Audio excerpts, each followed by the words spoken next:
Should you or shouldn't you? The hardest morality test ever. Some choices are pretty easy. Coffee or tea, fries or onion rings, boxers or briefs. Others, however, are so hard that they seem almost impossible to make. We're specifically talking about moral dilemmas here, when both options just seem so unfair or undesirable, but something's got to be done. So get ready and calibrate your moral compass, because we've prepared the hardest test ever. It's full of moral dilemmas, and the way you solve them can speak volumes about your personality. After each question, you'll have 10 seconds to mull the situation over and come to a decision. Write down the letter of the answer you choose, A or B, to find out your results at the end of the video. And remember, this is just a quiz and not some session with a professional psychologist or anything. Hey, it's just me. So don't take it too seriously, okay?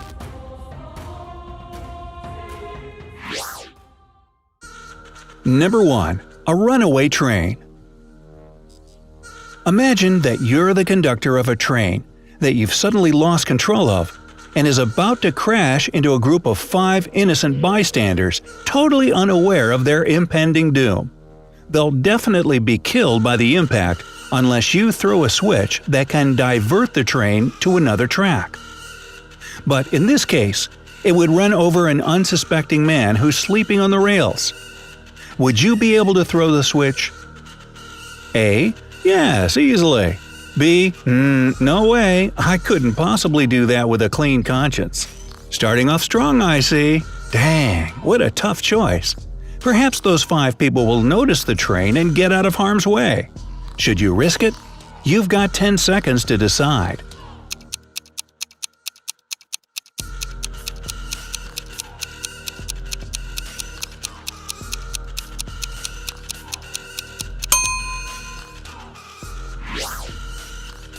Number 2.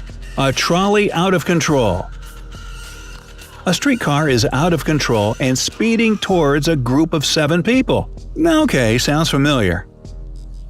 Being on an overhead footbridge, you're not in danger. You see a big bulky guy standing next to you, and you realize that if you push the man onto the track below the footbridge, it'll stop the trolley. However, the man will surely die. On the other hand, you'll save 7 innocent people. Would you sacrifice 1 life for 7? A. I'd do it without hesitation. B. I just couldn't take a life, even if it meant saving 7 other people. Well, they're not called moral dilemmas for nothing. What's the right thing to do here? If 10 seconds isn't enough to solve this problem, you can always pause the video.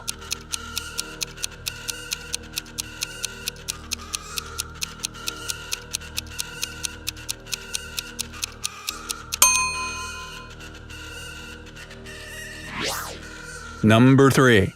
A judge's dilemma. You are the judge at a trial of a bank robber who is in fact innocent, and you know it for sure. But at the moment, the enemies of the accused have kidnapped your 6-year-old daughter and are demanding that you convict the robber in return for her freedom. You have no idea where they're keeping her, and the police can't figure it out as well. You're a nervous wreck and can't help but think that the kidnappers will or already are abusing your child. Would you convict the innocent man to save your daughter? A. I would never convict an innocent person. I'd try to find another way to save my child. B. In a heartbeat. It's twice as difficult when a child, especially your own, is involved. Which alternative is your heart telling you to pick?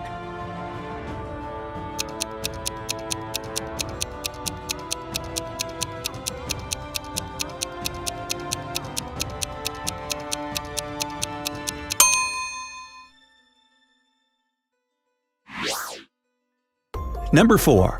Your best friend's wedding. You've been invited to your best friend's big day. 2 hours before the ceremony is supposed to start, you notice your friend's future spouse sneaking out of some storage room with another guest. They both look thoroughly disheveled, and you realize that they're having an affair. And here comes the dilemma. If you tell your friend what you found out, their perfect day will be completely ruined. At the same time, how can you allow your friend to marry somebody who's unfaithful? What would you do in such a situation? A. I'd tell my friend about the affair. Everybody deserves to know the truth. B. I wouldn't say anything. After all, my job is to support my friend's new beginnings. Plus, I could be mistaken. It's not a life or death choice. We need a break from those. But it's still a tough one. To make a friend unhappy but aware, or keep them blissfully ignorant.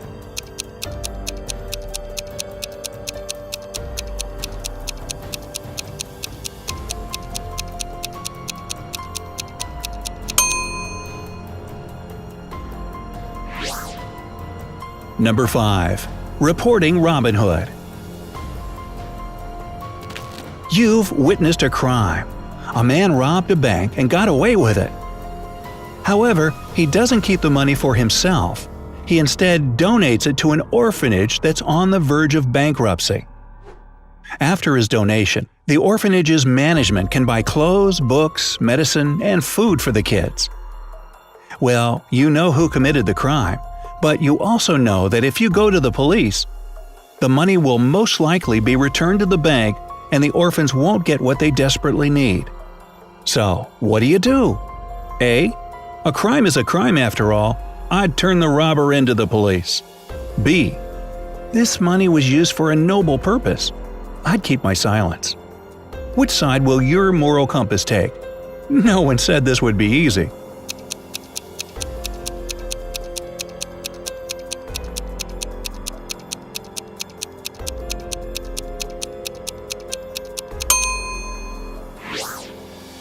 Number 6. A car crash and a killed pedestrian. You're on your way home from work one evening when you get into an accident with another car. Even worse, you've also hit and killed a pedestrian. However, as you're about to get out of your car, the driver of the other vehicle, a shocked woman in tears, runs toward you. Having heard her hysterical account of the event, you realize that the woman is absolutely convinced that it was she who killed the pedestrian, even though you know that you were responsible. Hey, there's nobody around, only the two of you. You understand that the person found guilty will, of course, be sent to prison. Knowing that, are you ready to own up to it?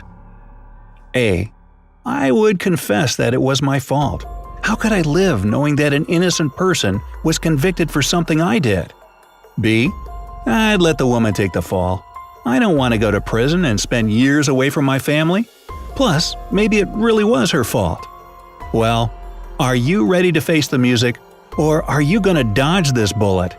Choices, choices.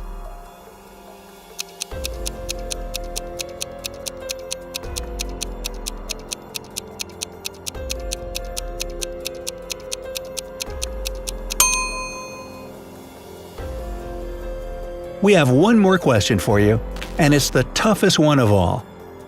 But before we throw it your way, let's check the results of this impossible test. More A's. If you chose more A's than B's, it means that you're a person who has a strict moral code, and you try to stick to your principles no matter what.